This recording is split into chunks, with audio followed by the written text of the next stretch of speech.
So next we have scheduled a dialogue on early intervention between two scholars, Dr. Heather Brown and Dr. Aubin Stamer. And I had the honor of moderating that dialogue.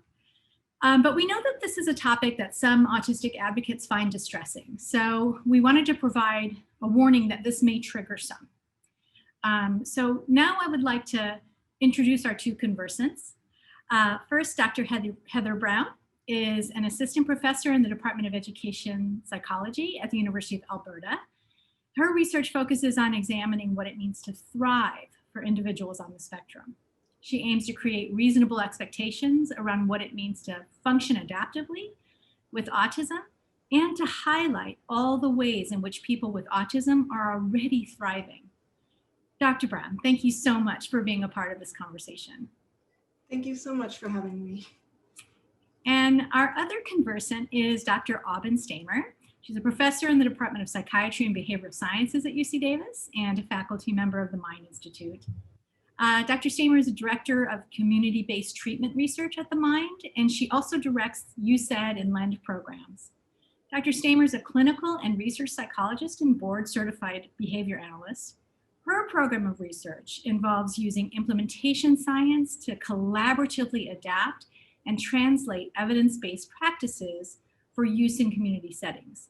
She's been working in the field of early intervention and autism for about 25 years and is an expert in naturalistic development behavioral intervention strategies, also known as NDBI. Dr. Stamer, thank you too so much for being a part of this dialogue. Thank you for having me. So I'll jump right into the first of our questions. And I'm going to direct these questions to each of you in turn. So question one is, right now, families of young children diagnosed with neurodevelopmental disabilities are often told about their children's quote unquote deficits and that interventions are necessary to help with these challenges. The question is it the right message to be telling families? And if not, what should that message be? So Dr. Brown, I'd like to put that question to you first. Well, thank you so much. I am so privileged to be here speaking to all of you today. And I also acknowledge the very fact that I am speaking here to all of you today means that I have had a lot of privileges that many of my peers on the spectrum have not had. So I acknowledge that privilege, but I still am going to do my very best to try and represent their viewpoints and our viewpoints from the autistic advocacy perspective. So in terms of the question about young children and about being told that we have deficits. So one of the biggest problems with being labeled autistic is hearing all of those things that I can't do. So I have no theory of mind and I have bad communication skills and I can't, I don't know, whatever. You can go down the whole list. People with autism, they really, really, really want to be recognized and understood that we have strengths and we have unique and important ways of interacting with the world. And while our behaviors may seem at times different, that's only because we're a smaller segment of the population. Within our culture and within our environment, it's actually quite natural to behave and act as we behave. And those are real and natural ways of being human in the world. And that's something that too many of us are not acknowledging. I might get distracted all the time. I might get distracted when I'm walking and I might stumble all the time. But I also notice the sun coming through the trees, or I'll notice that flower, or I'll notice whatever. And I'm the person who's going to step up and say, look at that, isn't that so cool? But yes, I still stumbled and I still got distracted. So the point is that it's just a different way of being human, and that way has some valuable strengths. Thank you so much, Dr. Brown. And Dr. Stamer, how would you respond to the question of whether talking about children's deficits is the right message for families? Yeah, thank you again for having me. And thank you for posing these questions. Meeting with Dr. Brown and with the team to get ready for this really changed my thinking. So I appreciate it.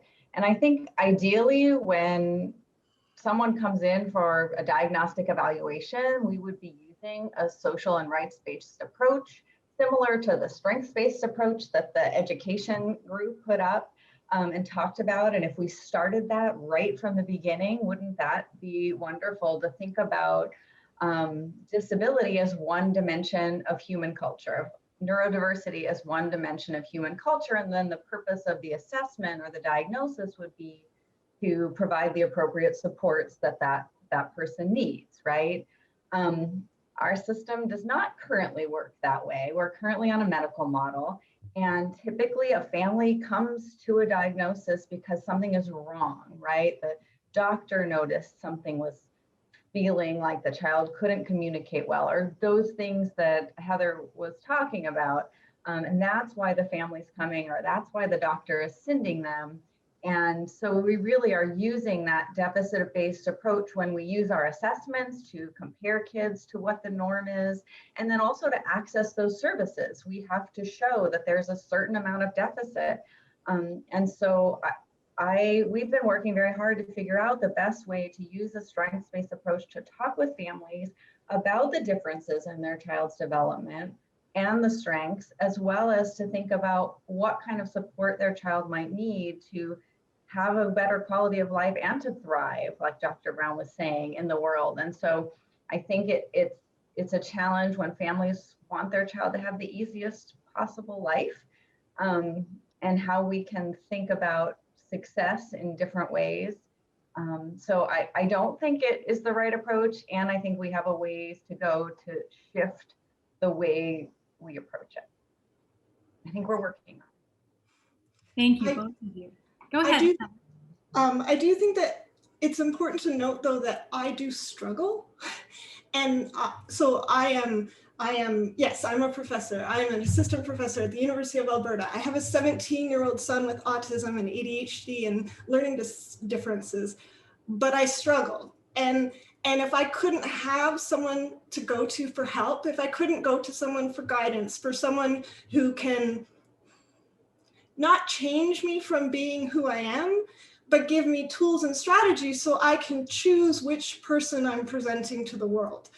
And that, I think, is really important. And while of course I want every child with autism to understand their value and their worth, I just get really anxious when people say, therefore you shouldn't, that we have to acknowledge some of the challenges so that I can get the help that I need, if that makes any sense at all. That makes a great deal of sense. Thank you. Yes, and thank you for bringing both sides to this conversation. This is really important. I'm going to move on to another question. Many autistic advocates criticize behavioral intervention for demanding compliance, suggesting that this could be harmful and it can make children vulnerable. So I really would like to hear from both of you. What is your perspective regarding these criticisms? And Dr. Stamen, I'd like to put this question to you first this time. Thanks. So I'm going to use this as an opportunity to talk about terminology in behavior therapy for children with autism, because I think it's important that we, just like language is important when we talk about neurodiversity, I think it's very important when we're talking about treatment.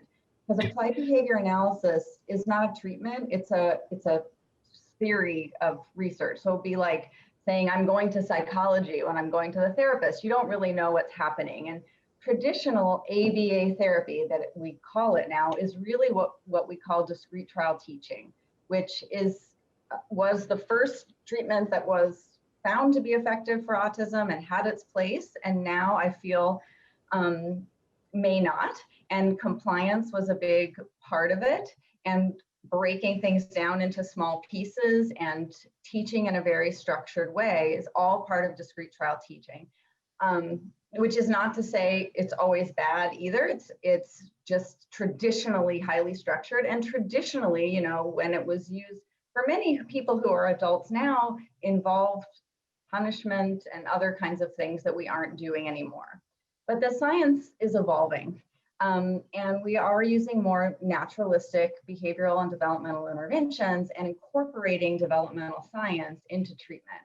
And so I think that we need to consider that when we're talking about early intervention and intensive behavioral intervention, is what strategies are really being used.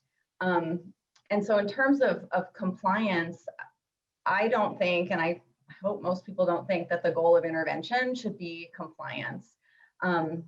All toddlers, if you're working on early intervention, probably are working on compliance, whether they're in early intervention or not, right? They're toddlers and they're working on being independent, and their parents are working on getting them to comply. But that's not the goal of being a toddler, right? The goal of being a toddler is learning to communicate, learning to interact with other people, learning how to get your needs met in the world. And those should be the same goals of intervention. As much as we're working on goals for the child, we're also working on how to make the environment work for them as an autistic learner, how their parents need to structure things, how the environment needs to look, rather than expecting the child to comply and change. And that's what the science says now that we should be doing. And that is what intervention, although it doesn't always look like that now, and I will acknowledge that, is what we should be going for, in my opinion. Sorry, just my opinion. Thank you, Dr. Stamer, and thank you for those definitional clarifications too. I think those are important. So Dr. Brown, what's your perspective regarding the criticism that behavioral intervention demands compliance and the harm that this may cause? So I had to think about this for a really, really long time. And I actually had to go back to like some philosophy papers to try and figure some of this stuff out. Because what I really wanted to understand is, how do we know when we're doing more harm than good? And there is evidence that says that sometimes coercion or compliance is necessary. I mean, every parent knows that. You need your child to comply. You need them not to run in the road. So then when do we know that coercion is okay? Like, how do we make that decision? And so what I came up with, or what I can find, is that it's when the child is regularly making choices that do not serve their overall well-being. So you'll hear a lot about strengths-based strategies, and I love strengths-based strategies. I think they're fantastic, and I certainly don't want to suggest we shouldn't use them. But if my intense special interest is playing on the computer and I do it for 15 hours a day, then probably I'm going to have to intervene, because that's no longer serving me overall. It's no longer serving my overall well-being. And I think that's the overall goal here, is we really want to think about, well, what's serving the child's overall well-being? But it gets really complicated really fast. And what gets really complicated about it is, so you'll hear autistic advocates say stuff like, ABA gave me post-traumatic stress disorder, or ABA gave me trauma, or ABA seriously scarred me. I understand that perspective because I lived it. I went through it. I went through discrete child training where they were teaching me how to eat, and they were giving me one pea at a time, and everyone in my family was screaming because I wouldn't eat the pea, and my mother couldn't get me to eat the pea, and my brother was upset because I was screaming. You can imagine that's traumatizing. But you know what else was traumatizing? Getting bullied. That was traumatizing too. Having everyone hate me, that was pretty traumatizing too.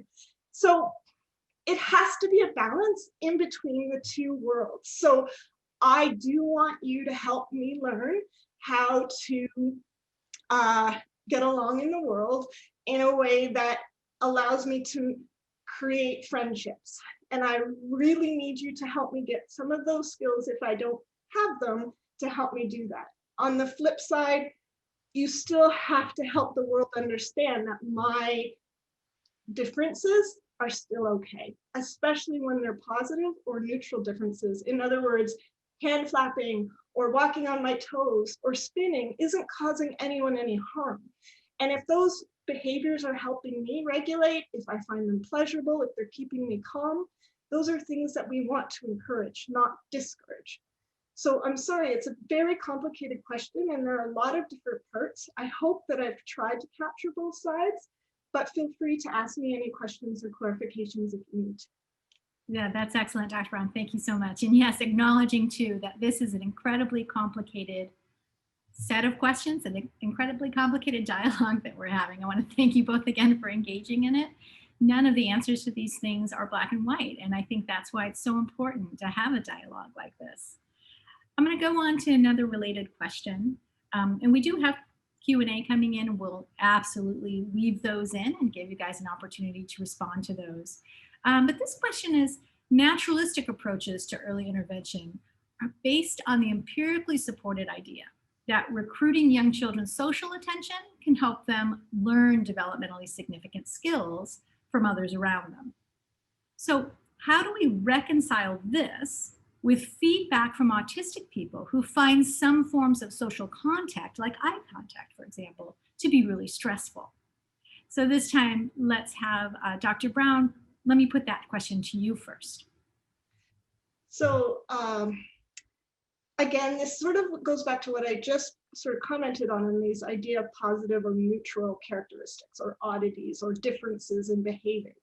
And so one thing is that we know that, so there's a belief or it's been proposed, and Aubin will do a much better job at explaining this than I will, so I'll just sort of go over it. But there was a belief that you had to have eye contact in order to create sort of these social learning opportunities. And I'll let Aubin cover that more. But what we know a little bit more now is that it's not necessarily always true. It's not necessarily always true that you need to be looking at someone to understand their behavior, at least not looking at them in their eyes. And there's a lot of evidence that people with autism are actually learning all sorts of things that you don't expect us to be learning, even when we're not looking at you. And then I guess the other important piece to this that comes to my mind sort of is this idea of sensory discomfort. So my son, when he was really little, he couldn't stand walking through long grass. He would say he was scared of the long grass, which was ridiculous. How could you be scared of long grass? But Aiden was scared of it because to him it was painful. The sensation of it touching his skin was painful. So some people with autism report that looking in the eyes is painful, it's uncomfortable. And what's really cool is there's all these like really cool like brain scan things that show that the same areas light up in our brain. So if you were to hurt me, I would get certain areas would light up in my brain and show that I was hurt. But those same areas light up if I'm experiencing a sensation that I find unpleasant. So it could be sound, taste, touch, whatever. But those pain centers are going off in my brain. And what that means is that to me, that pain is real. So if your child or person that you're helping is finding that eye contact painful, that's something that we have to take into consideration and consider a valid and reasonable concern. But Aubin, please help me. No, that was very good. So, I think Dr. Rivera said I've been doing this for 25 years, could be 30. So when I started in this field, perhaps you could find a video of me holding up an M&M a quarter of an M&M by my face and saying, look at me, look at me. I hope you will never see me doing that now or anyone I'm working with, because, we have science and I think we're going to talk about this afternoon, the importance of collaborative and community partnered research. So autistic people are saying that is painful to me. These sensory things are real. Whether you as a behaviorist believe my internal things are real or not, I'm feeling this way. And so capturing social attention can mean a lot of things, and we need to think about it differently. You may not need to look in my eyes to be paying attention to me. And in fact, it may be reducing your ability to pay attention to me or to interact in a reciprocal way. So what we're going for in NDBIs, if they're done well, and everything can be done well or poorly, is reciprocal interaction that works for both people. And so both people might need to adapt a little bit to make it work for the other person. But hopefully we're working together to figure out a way that it is pleasant, enjoyable, interactive, fun for both participants, right?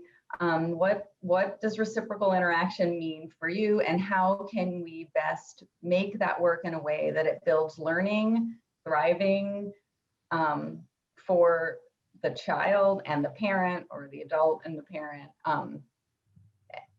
So that's my hope, is that we are involving with input from people who are receiving the interventions, as well as from science, right? We couldn't look in people's brains and see them light up 30 years ago, and we can now. We know more things, and we need to use that to adapt our interventions. Thank you so much, Dr. Stamer and Dr. Brown. So I'm going to ask a question now that's kind of almost a recap of what we've been talking about. But but it's kind of, let me kind of sew these things together. So on the one hand, we want children to be accepted for who they are and not constantly be stressed by trying to suppress behaviors that come naturally to them, right? On the other hand, we want them to be able to get along as easily as they can in the world. So let me pose this question to you. What do you think the purpose or goal of early interventions for autistic children should be? Dr. Stamer, let's start with you. Okay. I mean, they're not going to be the same for every child and family, right? And so the first part of developing those goals are working with the family, their family culture, their, everything about it. Again, when I started in this field, if, there were things we just automatically said, families, your child should be sleeping in their own bed. They need to be sitting at the dinner table. Well, you know what? If your family doesn't sit at the dinner table, then your child doesn't need to sit at the dinner table either. Simple things like that. But also, what is important? Is structure important to your family or not? And if it's not, does your child maybe need you to let it be a little more important? So I think that the goals need to be developed considering the child's strengths and challenges and the family's strengths and challenges, but kind of more generally, since I'm not really answering the question, we want to support that child's quality of life and the family's quality of life and support their ability to learn from their environment with as little stress as possible. So balancing those things in a way like Dr. Brown was talking about earlier, so she can meet the challenges she needs to meet, but also feel confident in herself as a person, right? And so I think our challenge is setting goals to help children develop without making them feel like they are currently not good enough people, right? So setting goals in the way that we set goals for ourselves all the time, that we, in making ourselves want to be better at things, to figure out how we can get that best quality of life. And that includes changing our view on suppressing self-stimulatory behaviors that may be helping kids regulate and could really be what we've learned, a great part of intervention, rather than just trying to get rid of them. I hope that answered the question. Definitely. And Dr. Brown, what would you say should be the purpose or goal of early interventions for autistic children? So I think the thing that's really important here is to remember about stress and about the effect that stress has on your system. So the reason that some people or some adults now who may have anxiety disorders and all the rest of it, and depression, there's a lot of mental illness associated with autism, but not because autism is inherently associated with mental illness, but because of the stress that we live under in order to function in everyday world. And some of that is nobody's fault. Nobody made that the world was so intense for me that every single moment the sensation coming at me is so big and so intense. And so that really impacts my ability to regulate. And that's nobody's fault. But it means I'm going to struggle with regulation for the rest of my life. On the other hand, if you don't help me learn to tolerate some of the sensation that I can't tolerate, I can't go anywhere. I can't be anywhere. So I really connected with the speaker earlier who said that in some ways being at home is easier for their children. And it is, it's a lot easier. I have complete control over my sensory environment. I can regulate myself as best as I can. But the question is, what's the point of early intervention? And the problem, it's not so much. So the point does matter. It matters a great deal. But what we have to be really careful of is how much stress is that child under and for how long. And that's where this idea of camouflaging or masking comes in. So you'll hear a lot about people talking about how it's dangerous to teach people with autistic people to mask. But we all wear masks. Every single one of us wears a mask every single day. We have a mask for at work and we have a mask for our friends and our professional colleagues and so on and so forth. So telling me never to wear a mask isn't going to help me. However, if I am required to wear that mask all day, every day, if I'm required to go through early interventions, which require me to get really upset and then I have to try and regulate myself through it, or I have to learn things that are challenging, well, we just can't suppress children to that kind of stress over and over and over again, year after year after year. However, with the type of intervention that Auburn's describing, it's completely different. It's not about stressing the child. It's about learning with the child and following their preferences and following their interests and trying to capture their interests so that we can use it to motivate them to learn. My son is addicted to this weird German-based, and I can't say the name because I can't pronounce it, but this German website that creates these really interesting science videos. And it's the only thing that he's ever connected to at school, and it's amazing. So you just have to find these weird little ways to sort of capture and engage so that you can build that relationship. So I know there's so many more details and I can't possibly talk about them all in this time. So if there is a question or clarification, please let me know. Definitely will. So at this point, we've got some really interesting questions coming in the Q&A, and I wanted to just go ahead and pivot to some of those now. We can return to another question that I've prepared later. But one question, and I think I'll direct this mainly to Aubin at the moment. You were mentioning before about treatment strategies that are found to be effective for autism. So the question is essentially effective for what, and what is it actually doing? So I think people are wondering what are these intervention strategies effective for? So can you answer that? I could try. It's a really good question. And so the naturalists, there are lots of different evidence-based interventions. And actually the National Professional Development Center on Autism in North Carolina has a lovely chart of the different evidence-based interventions and the things they work for, right, in a chart. So there are targets that have been studied. And so naturalistic developmental behavioral interventions, if we do sort of a grouping of all of them together and look at what they change social communication. So children's, how they test on a vocabulary test, on a reciprocal communication and grammar, play skills. We've seen nice changes in, for some kids, their cognitive skills change as well. We don't see a lot of change in autistic behavior. We're not very good at that, and maybe that's okay, right? Because those are not the things autistic people want us to change. Luckily, we don't really know how.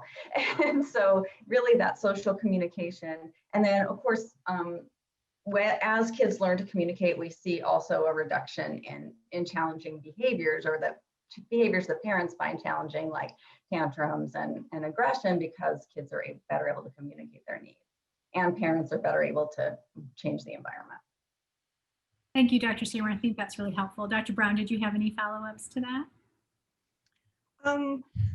Only this idea of what you've already said, the idea of appropriate and inappropriate intervention targets. So there's a lot of people who are talking about this idea of we will judge the effectiveness of an intervention if it gets rid of my autistic characteristics. Well, that's not possible.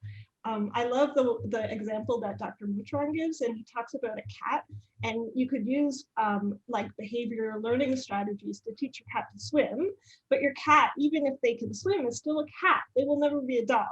So that is primarily the argument that people with autistic people make, is this idea that looking you in the eye should not be a measure of my ability to succeed at the intervention, because that's not important to me, and it's not effective for me.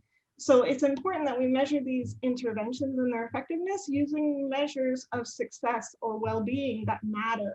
Like, in what ways is this improving my life and my relationship with my child? That is probably, sorry, I should have said my child's life and then the parent's relationship to that child. But anyway, that should really be our goal. How do we improve well-being? That's really beautifully put. Since we were talking a little bit about functional communication, we have a question in the Q&A that asks, what approaches do you recommend for building a functional means of communication for individuals with autism who are nonverbal? So if ABA is not necessarily appropriate, are there still approaches that we can use to support children without focusing on compliance or conformity to neurotypical standards of behavior?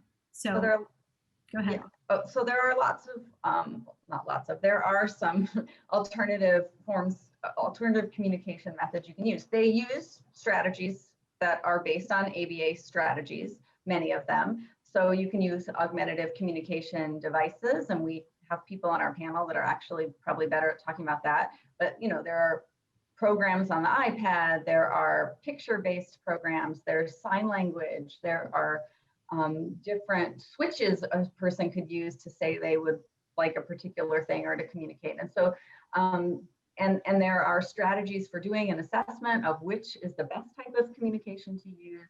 And then, the naturalistic behavioral and the ABA strategies, basically, I ask for something and I get it, just like works for verbal people, is how we teach people to use those strategies as well. Thank you. That's great. And Dr. Brown, any follow up to that one? No, not at this point. All right. Here's a question I want to put to you also from the Q&A. Is a strength-based approach being applied in your field? So how can we identify strengths, and how can we include the client as an active and agentic participant in that process? So either one of you who wants to start on that one. Go ahead, Heather. Okay, so it's hard to say because I actually work in a slightly different field, because I work in the field of primarily with older children in an educational setting, like in a school setting. And no, that's not how we do things, but it is how we should do things. And if anything that I've learned over the last 20 almost years of working with my son is that if the child doesn't care, if the child can't buy in, if the child doesn't believe in what you want them to do or want them to learn, they're not going to learn. So it's really about how can we hook these kids? How can we get them involved? How can we get them motivated and caring? And often we do that with the connection that we form with them. And so that's where it comes all the way back to this natural-based intervention strategies, right? It's all about building a relationship with your child or the child you're trying to help. Thank you. I think the same is true in the medical field and early intervention. We are learning now, and training includes how to use a strengths-based approach, similar to what Amber was saying. There's that question, right, on the IEP. We know we're supposed to be doing it. I think it has not yet permeated the field in a way that people are implementing it well. And so it seems to be the direction that we're going, and looking for, areas of the child is interested in that we can build on, rather than focusing only on the deficits. I think is a great way to go. And hopefully next time we all meet, we'll all be there. But I think that's the direction the field is going. And a great goal. Thank you. I'm going to read another question we have in the Q&A, and I'll just read it verbatim. I'm an autistic person who has gone through RBT training and a well-known ABA, but practically received literally no training on autism. I was never told what stimming is or why people do it. Eye contact was very much forced, quiet hands at all times. And we were told that if someone is throwing themselves on the floor and crying and screaming, to ignore them until they tire themselves out and then pick up the lesson right where we left off. So I'd like to hear your thoughts on this, because I know that this is the RBT training given all over the country to many 18-year-olds that know nothing about autism. Dr. Stamer, would you like to start on that one? Sure. I'm sorry that is your experience, and I think it is many people's experience. Parents, I think, go through a lot of angst about when to talk about autism with their child, when to tell them what autism is. I think there are a lot more resources now than there were 10 or 15 years ago in terms of explaining to kids what autism is and how to talk about it.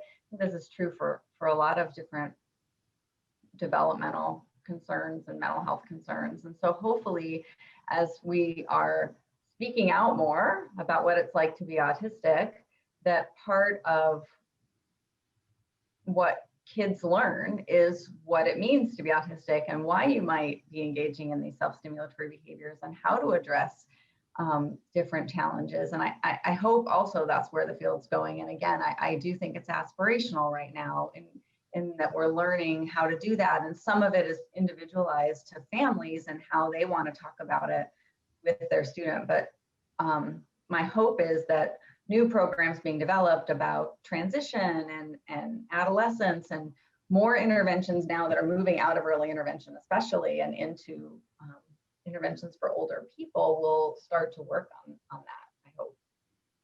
Thank you, Dr. Sherman. Dr. Brown, did you have any follow-up to that? I wanted to take it in a slightly different direction, because what I heard about the child, so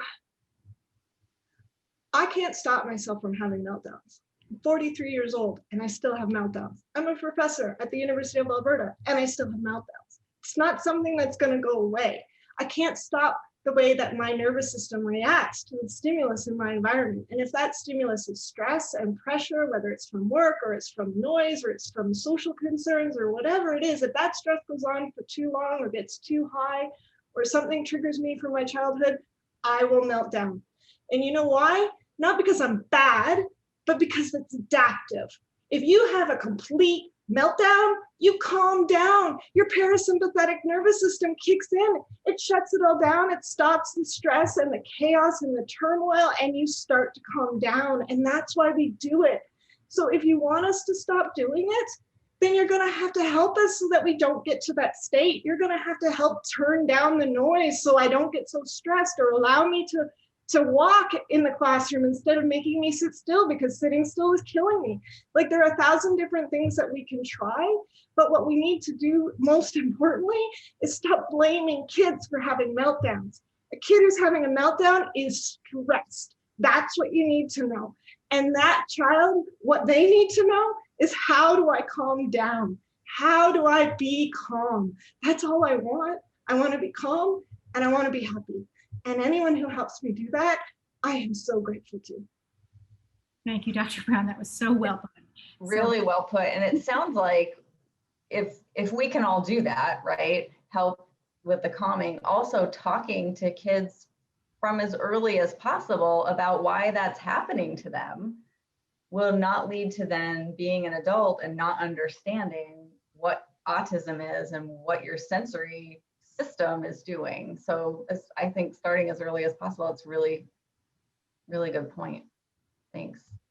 It's really excellent. I want to bring in another point that's in the chat, kind of put together a little bit from a couple of different questions. So, and it sort of goes a little bit to what will be talked about later, I think, about the double empathy problem. So research shows that autistic people have more understanding with each other than with neurotypical people.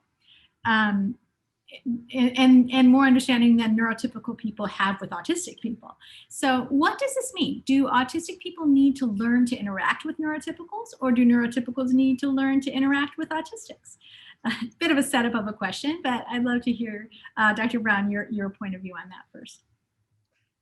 It's both. And I know that's the easy answer, but it's still the truth.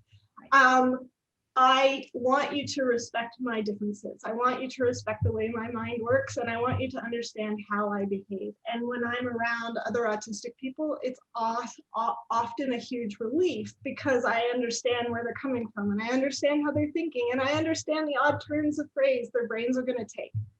But I also want to go to school, and I want to make friends, and I want to go to university, and I want to get a job. And all of those things are going to require that I can understand and interpret the language of the neurotypicals. And so it has to always be both. What do you think, Auburn? I would absolutely agree with that from an educator, not autistic person's perspective as well. It has to go both ways. I think neurotypical people could be accepting of so many things. And in our society, we're not very good at being accepting of any differences. And so moving toward that more generally, and for people on the autism spectrum, is very important. And your point of also being able to do the things you want to do while the rest of the world is figuring that out is also really important. Yeah, that's always how much do we change the world and how much do we change the child with autism? It's the constant battle between the two. It would be great if we didn't have to change the child with autism. It would be great if they could just function adaptively in this world, but the world is as it is. And so to some extent, we have to teach them to cope. And so it's a very delicate balance. But again, if we can just focus on making the child experience joy, helping them experience well-being, helping them see what is good about themselves and the world, I think that's how we guide ourselves through this very difficult, murky mess, if that makes sense. Thank you for mentioning joy and well-being as treatment targets, because I think it's not, and both of you have made that point, and I think it's not often enough thought about that way. So we're cutting into our break time again, but I'm going to let that happen for just a couple more minutes. I could talk to the two of you forever. I've really, really enjoyed this dialogue, and we're getting a lot of great comments in the Q&A. If ones that we don't get to, if we can't get to some of them, I think the two of you may have the opportunity to go to the Q&A and give people some answers. But let me just wrap up this way. In this dialogue, both of you have offered some really great insights that could be used to reform supports for autistic and neurodivergent children. So what things should we be doing to ensure that these insights and reforms that you've both talked about reach our communities? So I'd love to just get an idea from each of you about what we should be doing to make sure that this message that you are both talking about today gets out.